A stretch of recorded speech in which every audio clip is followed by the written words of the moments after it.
Today, we're going on a journey. We're going to follow a young seeker on an epic quest to answer one of the biggest questions there is.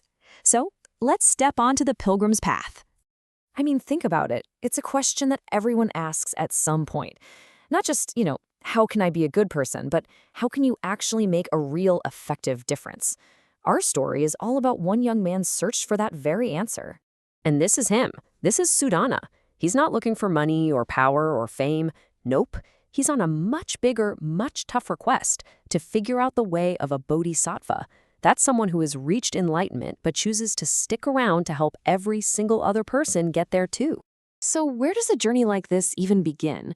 Well, for Sudana, his first stop involves a lesson that seems, on the surface, pretty straightforward. Doing good gets you good things. But the scale of those rewards, well, that's something else entirely. Sudana goes to find his first teacher, an elder named Baoji. And he doesn't find him in some quiet little hut. He finds him in a palace that looks like it was made out of pure light. We're talking gold floors, silver walls, crystal halls, the whole shebang. It's like a physical monument to just how much good this person has done. The palace itself is the real lesson here. Sudhana climbs 10 floors, and each level just gets more and more profound. He starts by seeing rewards of charity, food, jewels. But as he goes up, he moves into the spiritual.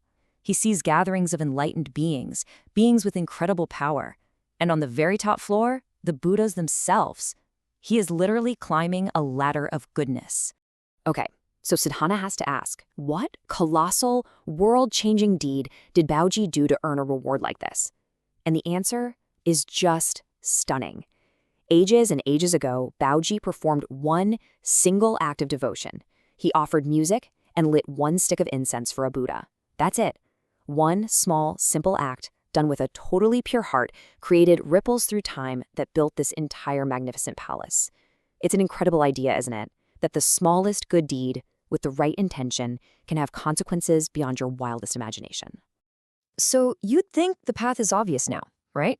Do good things, get good results. Simple. Except, Sudana's next teacher is about to take that idea and just completely shatter it. Sudana journeys on to meet his next teacher, King Anala. But when he gets there, he doesn't find a palace of light. He finds a city square that looks like a scene straight out of a nightmare, with the king himself sitting right in the middle of what appears to be a public torture chamber. He sees people being accused of all sorts of crimes, theft, greed, you name it, and they're being subjected to these absolutely horrific punishments. The story says the screams were like those from the deepest hells. For Sudana, this young kid on a quest for ultimate compassion, this is a total crisis. You can just imagine what's racing through his mind, right? Something like this. My whole goal is to help people.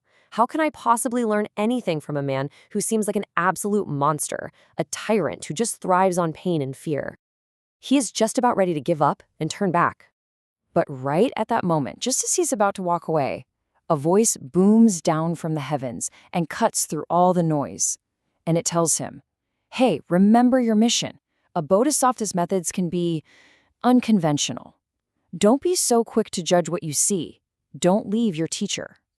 So he listens. He approaches the king, and King Anilala leads him away from that horrifying square and into a private palace, every bit as beautiful as the first one.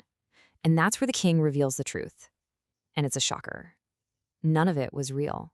Everything Sudana saw was a masterfully crafted illusion. The king explains his whole strategy.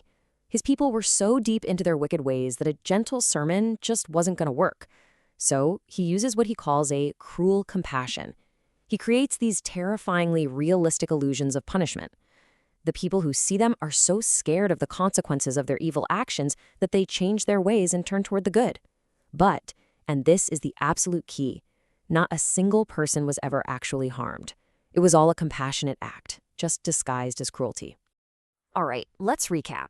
So far, Sudana's learned about the rewards of virtue and about a fierce, illusion-based compassion. His third teacher is about to show him yet another way, one that might just be the most powerful of them all. Sudana's next stop is the City of Wonderful Light, which is ruled by King Daguang. Now, this king's method isn't about rewards or scary illusions. It's about radiating a love so intense, so powerful that it literally starts to change the fabric of reality itself. Southern Anna doesn't find this king on a fancy throne. He finds him just sitting quietly at a crossroads, in the middle of a deep meditation, focusing every ounce of his being on just one thing, projecting boundless, unconditional compassion out into the world. And as he does this, things start to happen. The king's inner peace begins to resonate outwards, and the entire world actually starts to react to it. And we're not just talking about a vague feeling here. This is a physical, world-altering event. The ground literally shakes. The fiercest demons and predators suddenly feel compassion. The mountains themselves bow down.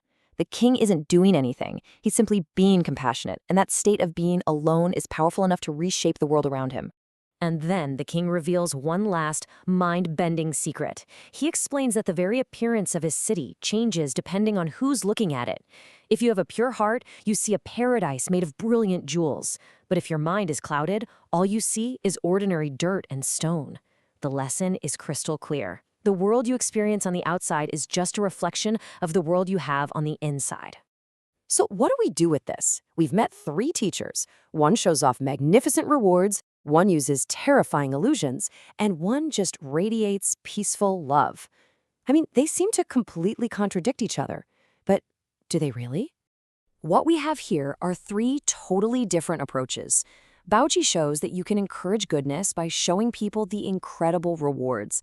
King Anala demonstrates that sometimes you need a sharp shock, that fierce compassion to snap people out of destructive behavior. And King Daguang reveals that the most powerful tool of all might be a gentle kindness that can literally transform existence. Each method is perfect for a different kind of person in a different situation.